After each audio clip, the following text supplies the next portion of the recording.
In a world where information seems to travel at the speed of light and traffic at a snail's pace, where the agenda of those at the helm doesn't always reflect the pressures on the streets, where the rubber hits the road, where there's queue of issues needing to be interrogated in the name of speaking truth to power. Welcome to a place at the table, where we set the agenda, table the issues that matter to you, and invite you to take a seat at the table.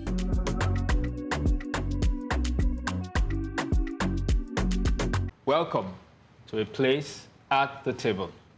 You better hold on to your seat, as you might just miss something. Today I'll be following up on the money as usual and looking at the scourge of multiple taxation.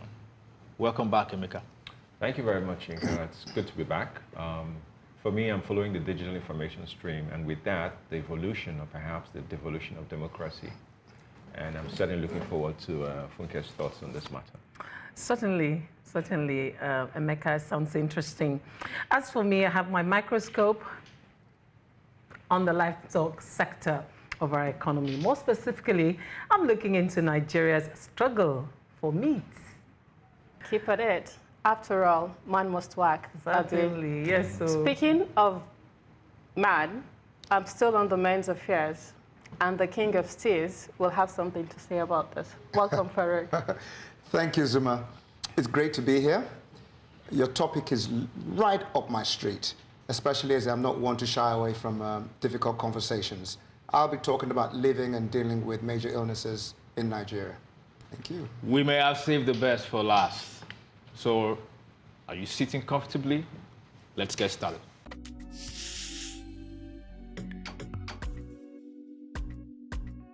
In response to the complaints of multiple taxation by taxpayers, ranging from the number, types, and rates of taxes and levies imposed by states and local governments, and the manner of collection of these taxes, the federal military government in Nigeria enacted the Taxes and Levies Approved List for Collection Decree 21. The objective of the decree was to restrain the excesses of state and local governments in the exercise of their taxing powers and to prescribe punishment for violators. This later became the Taxes and Levies Act. When the decree was enacted, it identified only 39 collectible taxes by the three tiers of government. Today, over 60 taxes and levies are administered across the three levels of government. Add to it the unauthorized taxes imposed on small businesses, market women, hawkers, cart pushers, and the grossly unorthodox and illegal way of collection from revenue collectors. You see why the ease of doing business in Nigeria sounds more like a mirage than a possibility. Note that I used the word illegal collection. That's because the Act says in Section 2 and Section 3 that no person, including a tax authority, shall mount a roadblock in any part of the Federation for the purpose of collecting any tax or levy. A person who does that is guilty of an offense and liable on conviction to a fine or imprisonment. I'm sure you ask who is going to punish them. The average business owner faces multiple taxation that in effect cripple their ability to survive and meet the worsening economic conditions and unfriendly operating environment. According to the Nigeria Bureau of Statistics, SMEs contribute nearly 50% of Nigeria's GDP and account for over 80% of our employment. We should be making it easier for these organizations to do business and not to suffocate them. That is why I welcome the approval of a simplified and business-friendly withholding tax regime by the federal government. This change, among others, will, one, exempt small businesses from withholding tax compliance, reduce rates for businesses with low margins, and exempt withholding tax for manufacturers and producers such as farmers. These are steps in the right direction, but we need giant steps to end the scourge of multiple taxation once and for all. Yinka, this is something as someone who, for many years, I worked in government, so I was on the other side. But over the last couple of years, I've started my own business, and so I feel this because you get all kinds of people. The other day we were driving, and then suddenly they said we have to pay a tax, some huge amount of money, $1 million plus, for signage. But the way I see it, I think it's almost as if we exist to the rent-seeking mentality instead of it reducing, it's growing. People in government, and I, speaking from my own point of view. I mean, I've talked about this before on this particular show, where we almost like government seems to feel, some people in government feel that they're in competition with people in the private sector, rather than trying to help them to grow. Especially you talked about the small businesses, which are the bedrock of any economy. They see those people as, we need to keep taking from you, taking from you, taking from you. And it's a crisis point. And I'm hopeful that this new regime, tax regime, but it's a conversation that must be had, not just at the federal level, but across the whole. There's something called the Joint Tax Board. Yeah. So they should sit down and harmonize all of these taxes. Yeah, for me, I mean, this is a serious matter, given that Kenya, as a nation, got to the brink because of taxation. Yeah. I'm surprised to hear from you that there is a law in Nigeria that forbids people mounting roadblocks for whatever reasons. So what's been happening to all the roadblocks I've been seeing since my life started in this country? I'm just wondering, but that's an aside. I mean, just this morning we saw on, a headline that bakeries are shutting down. It shows that there is too much burden on, small businesses, and if you can't, stand the heat in the kitchen, you leave, and that's what's happening. But is it the best for the citizens? Is it the best for the the traders and the business people? No, it's not. There is this joke that at the Central, that because the present president used to be in Lagos, and this was a strategy in Lagos, it was seen as a tax man in Lagos, and he worked in Lagos. It doesn't mean that now being at the Central, you should not overtax all of us, please. So we are just begging, please. There's a saying that you have popularized, that a law without consequence is a suggestion. It's a suggestion. So I really like to know what you think about this existing law, that basically criminalizes some of these activities, but the criminals themselves are those in government. So really, how are you going to Like you said already, it's a suggestion, and I'm very much surprised that it is illegal, considering you can't go to any market in Nigeria, and you will not be asked to pay local government tax to get to a certain part of it. So it's quite ridiculous that the people that are meant to enforce the law, they are the ones that are flouting it. But outside that, in the taxation space, there is inadequate advocacy. Businesses don't know the taxes that are accruable to them, both small and big businesses, which leaves room for arbitrage and rent-seeking, bribery, and all of that from the tax authority. Another concern I have in that space is the estimated income tax. You see my pay bill every month. You know what I earn. My employers, they are recruiting, they are remitting my taxes every month. And then you come back and say, oh, you sit on the board of this. You are a director in this company. So we think you should be earning like this. And your lifestyle indicates that. Come on, do you know if I have subsidy in my life? You cannot be. You've got a good father. Do you know if I have a farm or so? I have a steak farm or something, and all of that. So there has to be a lot more advocacy, and the government should try as much as possible, not go overboard. We keep complaining that Nigerians are not very tax compliant. A lot of people don't even know what they are supposed to pay. So the advocacy needs to start from there. Zumah, I can actually relate to what you're talking about. Since I came to prominence a few weeks ago, now I am PAYE. Okay. I'm the managing director of a company. Yeah. I pay my taxes every month. This week I got a letter from LIRS, Lagos State. I'm under investigation because for some reason, maybe they think I appear richer because somebody said a billionaire. I welcome that because I got nothing to hide. But have you ever been tax audited before? As personally? No. So now they're coming for me. But it's okay, I'm PAYE, everything's there. I don't know what they want to say. You're in the eye. But something that everyone here has not spoken about. And my belief is, as a government, every government needs tax revenue to survive. It forms a significant part of the budget. Our problem here is actually the collection of it. There is no efficient way to collect the taxes. If there was, for starters, Lagos State wouldn't be coming to look for me for starters. But I'm just saying, what we're seeing is, because there is a gap in the amount of taxes that the government is expecting to receive, most probably as a result of poor collection, rather than address that, they pile on more taxes. Yeah. And whether you like it or not, if there's a massive hole in the bucket, no matter how much water you put in that bucket, it will leak. Yeah. You take a flight ticket. To fly from Lagos to Johannesburg is literally twice the cost of flying from Johannesburg to Lagos. And if you look at the price of that ticket, almost 50% of that cost are taxes. Yeah. The distance is the same. And in terms of what you said about local governments, we saw the federal government won the case yesterday to allow local governments manage their own resources. So hopefully, some of those local government taxes that you mentioned will disappear. But Amen. we're here to see. Hopefully, we're here to see that. You know, only time will tell. Yeah, I mean, there are lots of people in Nigeria uncaptured. Yeah. And I'm not talking about the low income level. I'm talking about the high income level class that have been able to evade taxes successfully, and they don't pay anything.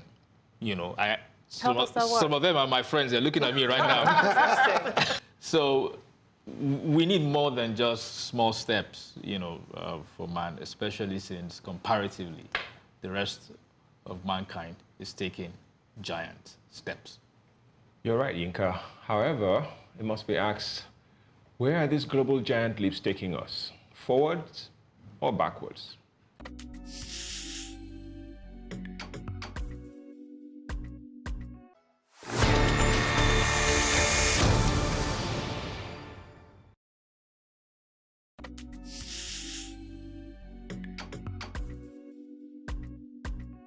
In Nigeria, we have 25 years of democracy, which has so far largely failed to deliver the goods of development for the majority of Nigerians.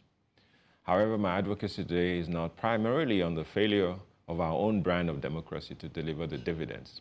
What I'm concerned about is more global, and this notion that there is a growing conflict between digital technology and the use of it, especially with social media as its arrowhead, and the concept of democracy as we know it. Exactly because information has been weaponized, as digital technology is reshaping the concept of democracy and political power. Democracy is not just voting for our leaders. It is based on the ability of citizens to have access to information and the freedom of communication they need to govern themselves. If we take a walk back through history, we'll see how evolving media technologies have changed the way we relate socially, economically, and politically. Habermas, the famous German philosopher, in his writings, Public Sphere, wrote about, or indeed claimed that democratic revolutions of the 18th century were incubated in the coffee houses and a committee of correspondence informed by the pamphlets and newspaper debates where citizens argued about how to govern themselves without a king. So today, democracy relies on a healthy political structure, political culture, a strong civil society, elections that people trust, active citizens who can make important moral judgments, a relatively strong middle class, and so on. But we have built these institutions up on several decades, over hundreds of years of analog technology and a scarcity mindset. And indeed, who are the people in control of the citizens' access to reliable information these days? Whilst we have seemingly more access and more information, we're also seeing the rise of well-informed bigots and idiots. And according to a famous writer, Jamie Bartlett, who writes on technology, he had this to say, and I do agree with him on this point: incompatibility and structural problem, that's the problem that we have today. But there's a bigger problem, because we have indeed an analog democracy and a new norm of digital technology. And these two, they don't work together. Democracy, in my view, needs an upgrade. I believe so, and we need to start reshaping our institutions and our expectations too as citizens. Emeka, there's a lot to your advocacy, and it's like you have to read between the lines to try to understand what you're saying, because there's a lot that you're shaping, inside. And it's almost as if you don't want to hurt certain people, and then you're just being very, very, you know. He was being diplomatic. Diplomatic, you know. With your, Coming back on this show, I want you guys to call me back. And I want to start by just talking about why democracy is important, and then get to the point of this issue of the discord between the so-called analog technology and the digital, analog democracy and digital technology. Now, democracy is always in contest with authoritarianism and fascism. And the very fact of the existence of those tendencies, which is very strong, you'll always see that democracy, there will always be a need for democracy and a fight for democracy. You see it happening in the United States right now, with a lot of what is going on with the MAGA revolution.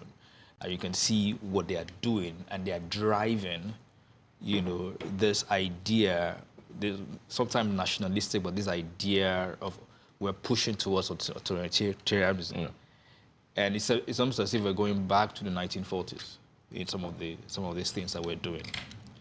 And that's the reason why there will always be a conflict. So democracy is important because it's the only thing that stands between us and the guys who think that we don't matter, our opinions don't matter, our being involved in the process of electing or deciding how we are governed do not matter. So democracy is important. It matters.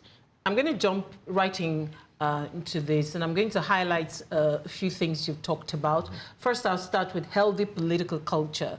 And I think it should be two ways, both from the citizens and the people who are governing. And you also talked about active citizens. And I heard you rightly when you talked about idiots and bigots and the scarcity mindsets. And I think these are really significant words and phrases in what you have put forward. And I say this because people say where your right stops is where someone else's right starts. And I say that in the context of what's happening to one of our celebrities right now, which is Toyin Abraham. So then there are these netizens who are, gathered against their writing to Netflix to say, don't let her work be viewed anymore. They're saying because you chose to support someone during the election, then you're the one who's brought all of these upon us. I think that is taking it too far. I think it's frustrating if you're talking of a healthy political culture, everyone, and I'm saying this because it's also bothering on digital technology, and social media. And this is where I see social media as an ill. You're getting to the point that I was making, that there's a dissonance. There is. There's the fact that there's a lot more information, but there's a lot less understanding. Comprehension. In fact, as one of my teachers would say, there's a lot more stupid people walking around with too much information, and they're very dangerous. And, the idea of every man, one vote, it's very, very, very important. Yeah. But when there are more stupid people in the everyman who now decide to exercise, that means the people who, because in every group, you're going to find that social media has sort of put all of us into silos. Yeah. So people, I will like Yinka because he thinks like me. Thank you for that. First of all, there's a saying, information is power. Therefore, access to information is also a very powerful tool. In terms of a lot of the countries around the world, democratic countries, as we want to call them, they control the media. They control access to the media. They, you go to somewhere like, if you watch a channel like RT, the message you get on RT about the Ukrainian war is totally different from what you get on CNN. Yes, sure. And sometimes you watch these things and think, how come? But you can't, if you accept that technology is here to stay, then the ills, the associated ills, are here to stay. The whole essence of democracy is that we elect leaders who we can hold to account. Likewise, you can use social media to call politicians to account. A perfect example is Kenya. Yeah. So there's two sides to every coin. I was telling you outside before we came in, somebody posted pictures of myself with a certain very, very popular global music star. He was in my house 11 years ago. It's an old picture. Someone found it, posted it, big following. Then supporters of another Nigerian music star who happened to just get married very recently, not mentioning any names, apparently are fighting with this guy. Got nothing to do with me. I was riding a horse smoking a cigar, right? All of a sudden, I am looking at my, this is on X, right? And the abuse they were giving me. And they said, unless I come out with a picture with the other guy. the guy that just got, that's, I'm a bastard. I am this, I am that. Okay, so for me, on the Nigerian digital space, maybe not just Nigeria, there are a lot of loud and ignorant people with access to information. And this reflects on the quality of discourse that happens in that space. And also, Nigeria is a low-trust country. And it reflects in our citizenship participation. A lot of people believe their votes don't count. Our electoral process is not perfect, but we have really come a long way from when we started out in 1999. And we need to be able to acknowledge that. Because you're fighting someone online because of a political choice. When the same person has the same single vote as you do, it doesn't make any sense. So it's more important to do more in the space of advocacy and more citizenship participation in election. Our last election, Nigeria is projected at over 200 million. And more than half of that are supposed to be in the voting age. We didn't have up to a quarter of that in the total election result. And that shows very low citizenship participation in the electoral process. And I also think, beyond talking about the ills and consequences of bullying and peddling fake news on social media, there has to be clear consequences. And this is not just for the individuals that are involved, but also the media houses that amplifies these conversations. Because in the last election, it got so toxic, it got so bad, I had to stay off social media for a very long time. Like, it doesn't have to be this hard. To a large extent, I believe we are all fighting for good Nigeria, good governance, right? It's just the pathway to achieve it that we are disagreeing on. It doesn't have to degenerate to this level. Thank you so much, Zumah. I mean, these are tough issues that we need to tackle, but tackle them we must. Up next, Funke is going to be taking the bull by the horns, literally, after the break.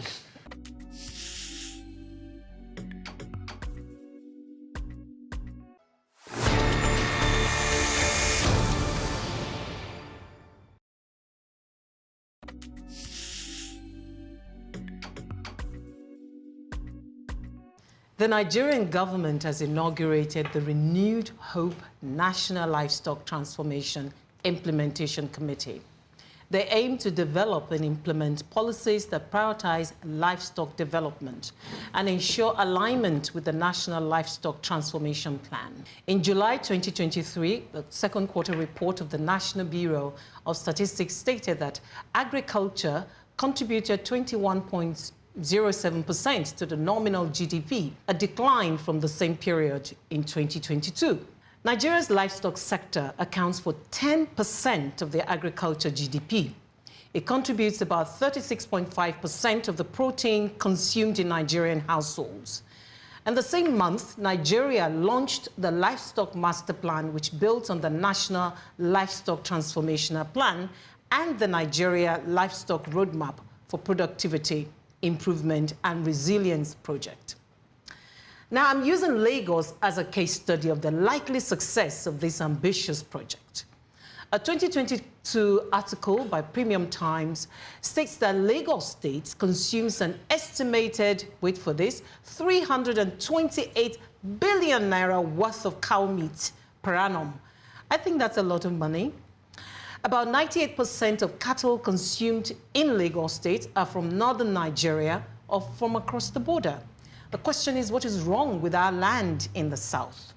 In Lagos, over 8,000 cattle heads are slaughtered daily.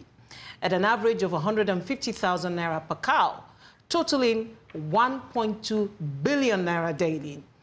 I'm happy to hear that Lagos State has a 5-year agricultural food systems roadmap launched in 2021 by Governor Babajide Sanwo-Olu to achieve 40% food sufficiency by 2025. Now, there's a Lagos feedlot system, a butcher's academy, and a last-mile meat shop. Ambitious. My worry is that the state may not meet up with these targets with just 1 year left for implementation. I do not see any significant improvements in bridging the demand and supply gap in cow meat. And in an October 2023 article by Punch newspaper, it reported Professor Mohammed Kuta of the University of Ibadan saying, with its number of ruminants, Nigeria had no business importing over 100 billion naira of dairy products quarterly. Those countries producing these dairy products are not up to Niger State by size. Well, I hope this committee would work with state governors to put meat on the table of Nigerians. Look, Botswana has more cows, more livestock than human beings. Yes. You know, millions and millions, and have the best meat. Actually, you know, if you take a steak, a piece of meat compare it to our own that's tracked from Chad or from Niger to Lagos, it's just, you can't. I think it calls for, I don't know why there's been this resistance. We need more advocacy, more information, more teaching. And this is not a new thing. It's just that it's been weaponized, politicized to a bit. You need to put cows in ranches. Yes, there is.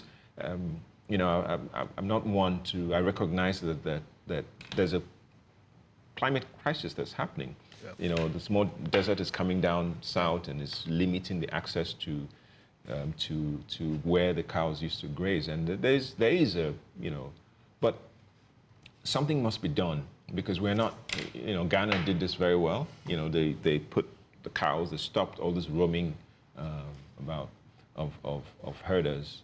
It has to happen. Herders need to, and I remember way back in I think it was in the 80s, you had this nomadic education. Yes. You had a movement. If you go to Sokoto, if you go to parts of Sokoto, there's actually a place where herders were supposed to put their cows. You know, the idea of ranches is not a new thing. We do have a meat crisis. But generally, we have a malnutrition crisis we're facing that it's unspoken. Beyond it's coming beyond meat. So now we have a ministry of livestock. And it's a good thing, because I just hope that it's not just one of those things where, you know, like Farooq and I were discussing before the show started, where there are a lot of things I said without work being done. You know, it's just, like you said, just to check the boxes, we have done this, and let's move on to the next thing.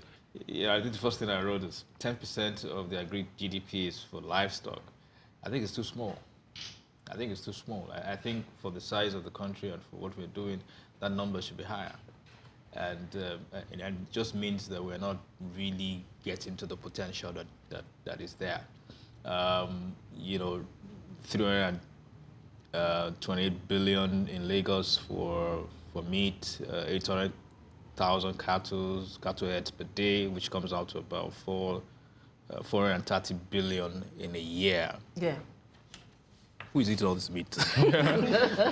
You know, we are. The thing is, the potential is there. It's really there, you know, and the fact that we're not really, you know, utilizing or, you know, coming to bear with this potential, it's frustrating. And I agree with you, you know, Emeka, on the issue of the ranches. Look, let's tell ourselves the truth. This idea that I'm nomadic, or I have this nomadic culture, and by the way, I am Fulani. I am a nomad. Okay. I'm an ancestral nomad. Go on. So, really and truly, we need to have the political will to do the right thing. And this means that everybody must see the benefit here. There's a benefit to everybody. This conversation is about open grazing and versus ranching. It is a nuanced and quite political conversation that we cannot exhaust in this space. the communities are worried about land grabbing, that the Fulanis, they are ancestral land grabbers. They will come somewhere, they will say they are grazing, they will request for land, they will refuse to leave and start terrorizing the local community. The open grazers are saying there is a grazing route that we have to follow that has been designed as grazing route, and the Sahara is getting larger. We need to come back down south. Also, the political elites, they played a couple of games with it. But the reality is we cannot get quality output with open grazing. There has to be ranches in every state. You're talking about the numbers of meats being consumed in Lagos. So imagine if the rams are being ranched locally. A lot of costs will be absorbed. It will significantly reduce the cost of the ram. And there will be so many aspects of the value chain that can be harnessed by the communities, by the state government. But then again, we are not thinking. Everything has to be political. It's a good idea that we are having a livestock ministry. Maybe we'll be able to make much more progress in that space.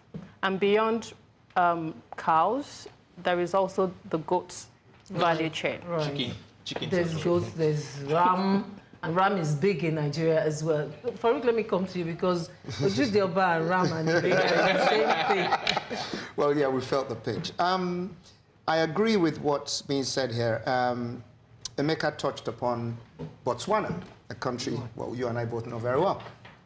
And you eat the meat from Botswana and compare it. You cannot take a piece of Nigerian cattle, cut a rib, put it on a barbecue, and expect it to be edible unless you have boiled it, because it is tough, because the cattle has just walked from Maiduguri to Lagos. So just like someone said here, the issue of open grazing versus ranching, if we're going to get the true value from livestock in general, we need ranches. You get the yogurts, you get the milk, you get the meat, you get the leather, you get the tusks, the horns, you'll get everything. And it's only when they're in ranches that even the cattle themselves, because there are people talk about animal rights, it's only when they're in ranches that they can get the national. I mean, I go to South Africa, you see these animals being injected. In some cases they live in better conditions than human beings. Yeah. But then that's what we need. We talk about the Sahara coming down, climate change, that breeds conflict, which is why we see a lot of that in the Middle Belt. Things like this will be significantly reduced if we have ranches. So if we think about it, you have ranches, you can tax. That's it. But you can't tax it. I mean, the benefits of ranching versus open grazing, there are too many to say. So there has to be a political will. Maybe this is the first step that we're seeing, by virtue of this livestock ministry. It's not just the Malu ministry, as some people are calling it on social media. Get this right. The disparity between the price of tomatoes or meat or whatever in Lagos and that up north will narrow. Yeah. Get the taxation right, all those illegal checkpoints that add to the cost of the final good will be reduced. So, we're talking great stuff on the show today. I mean, guys, it's fantastic. We're trying to address everything. I'm going to end with the committee setup also. And it is that I hope they're not going to be Abuja-based, but that they're going to move around the country and make this really percolate to every state in the nation. There is something urgent about hunger pangs, and it demands that a solution be found, or else, you know what they say, a hungry man is an angry man. That's right, Funke. That's the vacuum that food satisfies. But what of the emotional or soul vacuum that silence creates? How is this to be satisfied?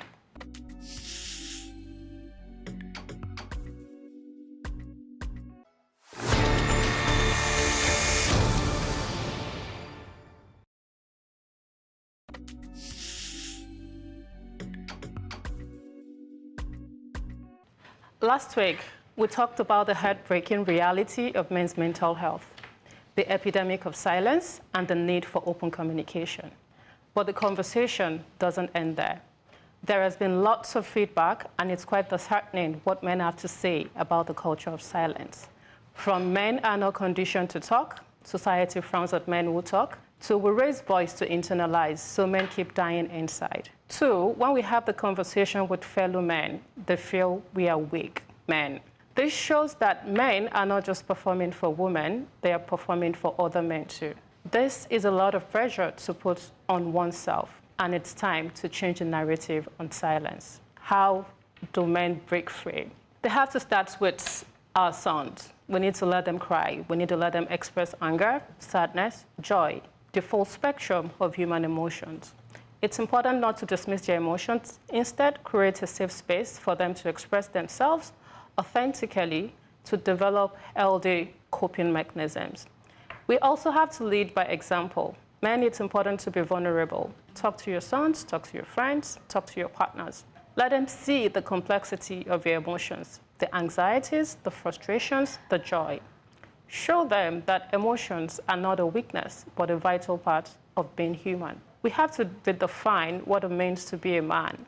The strength in seeking help when you need it, and being vulnerable enough to connect with others. We have to normalize therapy and see it as a tool, a resource to help navigate life's complexity. Your mental health is as important as your physical health. Raising emotionally expressive men isn't about creating softies. It's about building a generation of emotionally strong, self-aware, and resilient men.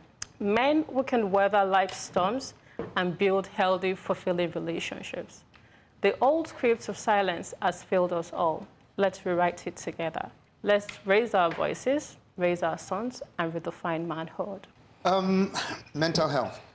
This means a lot to me, and it links into what I'm going to talk about because in my case, I had to develop a lot of mental toughness when I had my issue. And I'll tell you this, in Nigeria, men are not expected to be emotional. Men are not allowed to cry. If I said, well, most of you know me, when I was dealing with my cancer, I cried, I'd go online, and I'll cry for help, and my crew, they know themselves, my phone will ring in 2 seconds. Are you okay? And I'll bawl my eyes out. Anyone that knows me knows, listen, I cry. You know, but as a man, there's a lot of pressure. Society expects you to look after the wife, which is your right, because, you know, for better, for worse. Nigerian society, you know, this is a rough one, but in Nigerian society, the expectation is that the man has to provide everything. God help you if you're a man and you lose your job and you're married to someone who expects you to. It's a problem. Men don't talk. If you talk, you're perceived to be weak. Yeah. So you internalize. That brings on additional pressures. I don't know if anybody's a Grand Prix, watches Formula One Grand Prix. Yeah. Lewis Hamilton hadn't won for over 975 days. He won over the weekend. He cried. So I think, as far as Nigeria is concerned, we need to allow the human side to come forward. Don't say because you're a guy. Well, what's your problem? You're a man now. You're not allowed to. You're not human anymore. We're all human. Don't put the unnecessary pressure on people. But as a guy, as a man, as a boy, you need to be able to feel free, under no pressure, to express yourselves. Maybe because I was raised by my mother. My dad, my biological dad died when I was 4 years old. I was raised by a very strong woman. God bless her. She's still alive. So maybe that's why I am able to be, you know, like this. Maybe if my father was alive, I'm just assuming, maybe he would have said, you're a man, don't cry, men don't cry. Maybe I'll be a totally different person. But, yeah, but also, it's a good thing you touched on a very important point there. Comfort. You had the benefit of a strong woman, a strong mom, who allowed you that expression. The other problem is that you have a lot of women who, when you want to open up to, it's the thing of being weak. It's not so much from other men, yes, other men also, but once you express a certain weakness to a woman, It's a problem. It's a problem. I'm twice divorced already. Yeah. I'm single. Nobody can listen. Nobody deals with it. No, so you No, find that. but I'm just saying, people can't deal with it. A lot of women Seriously. can't deal with the men guy who are emotional. Who's in touch Yeah. with his emotions. They just put you in just box you and just throw away the key and just say, nah, I can't deal with that. Absolutely. So it's also a conversation that a lot of women, I guess as you get older, you find that women who get older actually but the younger women of a certain age, it's a no-go area. Yeah, you know. So it's very important. I think your advocacy this week it's spot on. Yes. It's very important because it goes at the heart of the nature of the relationships that we're having, especially for young people. In this age of social media, a lot of young men, especially, are committing suicide, just taking their lives. You know, I know of several, within an extended family who it's just crisis after crisis. And I say this because I've also faced, luckily, I have a spouse, I have a wife who is, a bit more understanding. But I can imagine in situations where other family members are present and she says, no, Emeka is going to, and they're like, eh? What do you mean? He's going to what? I'm like, yeah, come down here, look at this man. You know, so you have and it's mostly women. I just want to support what you said, because when Farooq said, his mom, raised by a and gave strong him. woman. And I said, in my mind, I felt you were just very lucky, and it's just your mom. Because a lot of the enablers of this mindset of men don't cry, men, don't talk and all that, are actually women. They're actually the mothers, And sometimes you don't blame them because that's the society they also came into. They also saw that in the society that the man had to be strong. The man had to really show that ability to provide. And so they passed that down to their sons and said, look, you have to man up, and all that. And so we need to keep having that conversation and talking about the fact that it's okay to be vulnerable. Okay, it's okay to be vulnerable. It's okay to express emotions. It's okay, it's fine. I think that, there's an identity crisis here because the image or the frame of a man that men are trying to be like is actually a distorted image of a man. For me, I'm going to take off from where you started, and I have triangulated my response to you. And I'm starting from the performative, which the men here have spoken eloquently about, the performative nature of silence for men and for women. The fact that you constantly have to perform that, look, it's pinching me, but don't worry, I got it, I got it, that sort of thing. And then, but you're dying inside till it gets to suicide. The second thing is about life skills, emotional intelligence, that we all need to, invest in, the soft skill of knowing when to withdraw, when someone is knowing how to read people and read their emotions, because some of us wear our emotions on our sleeves. And if you're just, intelligent enough to catch it, you know what to say to somebody, you don't say, oh, come on, it's just a failed marriage.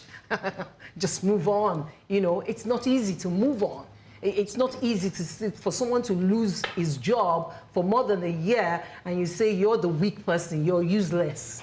And it begins to register in that person's head. Or you see someone who's older than the man she's marrying and you say, old woman, they go marry, so you're killing that person or you're killing the guy who's courageous enough to say, this is where I found love. Because these are the issues, right?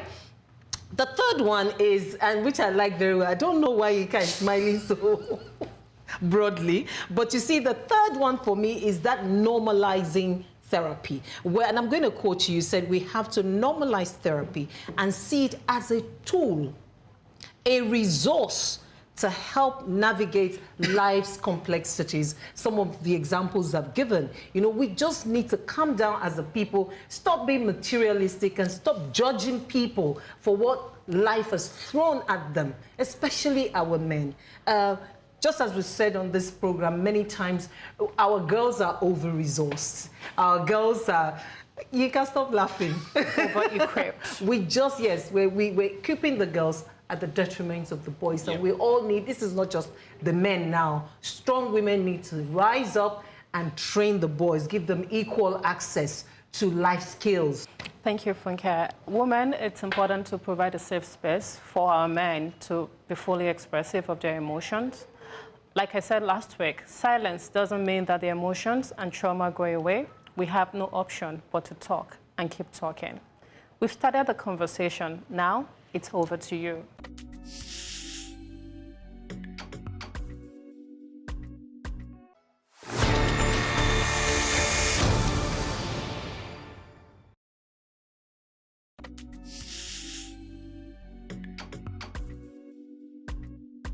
My name is Farooq Oreagba, and I was diagnosed with cancer 10 years ago, and thus began my journey of rediscovering my best life. I was diagnosed with an incurable form of cancer in February 2014. As you can imagine, it came as a shock to me, and I found it hard to believe. I went for a second and then third opinion before I finally accepted my fate. It was at this point that my journey of rediscovery began. First of all, as a Nigerian and also as a man, we do not like to discuss our problems with others. We just said that. Unfortunately, this means we carry an unusually large burden, which can lead to mental illnesses and suicide. In my case, I called a handful of friends, shared my problems, and decided on the plan. In this case, we decided to get other opinions.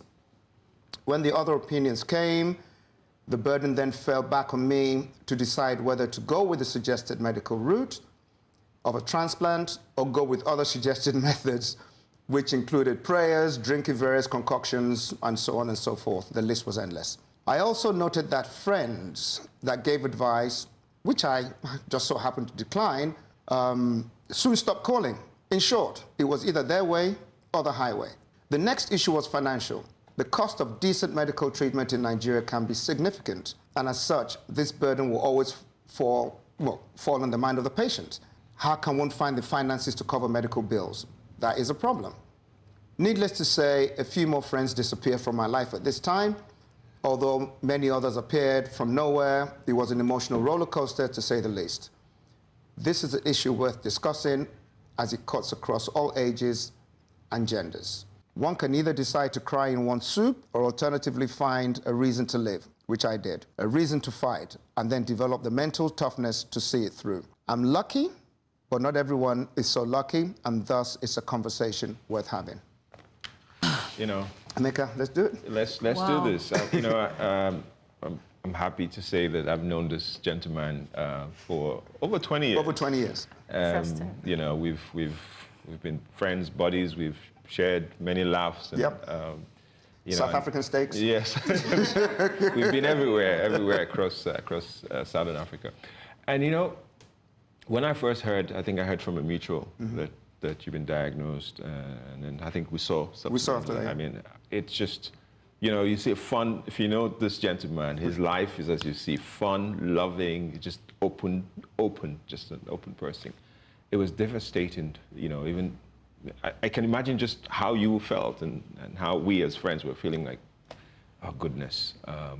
But it also showed every time you shared your story, it's about choosing to leave, you know, but leaving with a choice as well.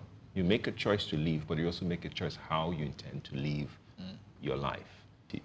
And I had different scars. I've had in 2010, I did a test somewhere in London, and the doctor said to me, who do you know in London? Maybe you should prepare, who call your friends. And I was given 6 months. Yeah, I'm sharing it publicly for the first time. You know, I had to come back home and start thinking. I was living then in Abuja. How am I going to leave? But it turned out to be false positive, as I call it. Especially when you have this, a lot of men are going through prostrate issues and liver issues. People, it's about time we have that, and I'm very glad. That's why I see the connectedness between Zumah's advocacy about opening up, sharing, And I'm glad that you have the best of friends who, I see the support. I see every time. And he posts on, he's getting, just a couple of days ago, I was in hospital, Yeah. I post. Yeah. I'm sending a message. Yeah. Because so that other people can see that it's not, you're not dead until It's not a you're life dead. sentence either. Being diagnosed with such a terminal illness is grim. Just last week, I lost a friend to breast cancer, just 52. A few years back, I lost a boss to prostate cancer. You know, so these things are real. There are everyday people around you, you know, dealing with things like this. And just yesterday, there was this video of a woman, of a 70-something-year-old woman who's doing a lot of exercise and lifting weights and all of that. And I found myself sitting down and wondering, perhaps I should start doing more of these. Maybe it will stave off, you know, some of these Kate is illnesses. doing it for us already. All of us. Like Kate is representing She's us, doing right? it for the family. So when you see people like Farooq and you see how positive he has been, I mean, it's about the positive attitude about this. And it is so infectious and it's so inspiring. I just want to salute you. So I think you're an inspiration. Honestly. When you became an internet sensation a couple of weeks back, and then we all got to read your story, and like, oh, wow. It's hard to deal with all of this, and it's still this much vibrant, and it does not look like what it's going through. Yeah. And what I always tell people is, may we never look like what we're going through. You are an inspiration. Thank you. I like the fact that you're open and you're very expressive about your challenges, and I'm delighted for you that you have a supportive network, that they are not letting you deal with this alone. It's a privilege, not everybody have it. Absolutely. And Nigerians, as always, they will always suggest to rishi. And where a lot of people don't know how to give advice. When they give advice and you don't go with your advice, they personalize it. But I have a question. Go on. Did you get your sleeve before or after the diagnosis? Oh, I was waiting for you to finish. So I asked, at what point did you do that? Okay, I had tattoos before I was diagnosed, but my tattoos got to that part.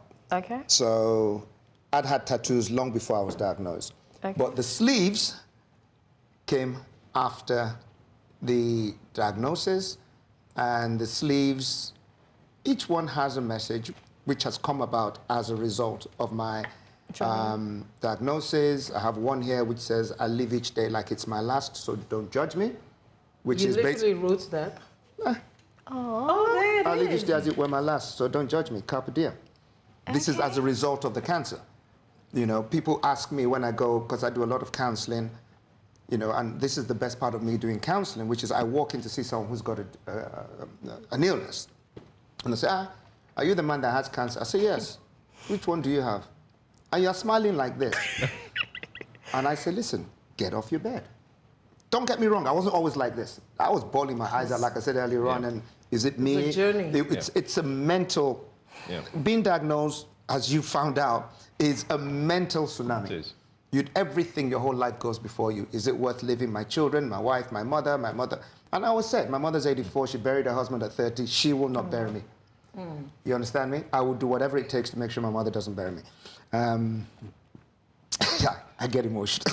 You see what we talk about emotions? It's okay, this is a safe space. I love my mom. She's a great woman. Anyway, so I'll let you go, Chief, so the camera comes off me. Mom, guys. Great woman. Thank you, Farooq. Thank you. Thanks for sharing your story. And I will tell you that you have been an inspiration to many. I was talking to a young lady yesterday. She called me, and it was very unusual for her to call at that time. So I knew that it must be important. And she was like, she doesn't know whether it's worth it. The reason is because we just heard that a friend, a mutual friend, who is just in his early 30s, just died, passed on in the UK. This guy would be as, you know, everybody who knew him was very fit as anything. But he passed on. And this lady was so distraught. She was so bitter. I mean, she was so sad.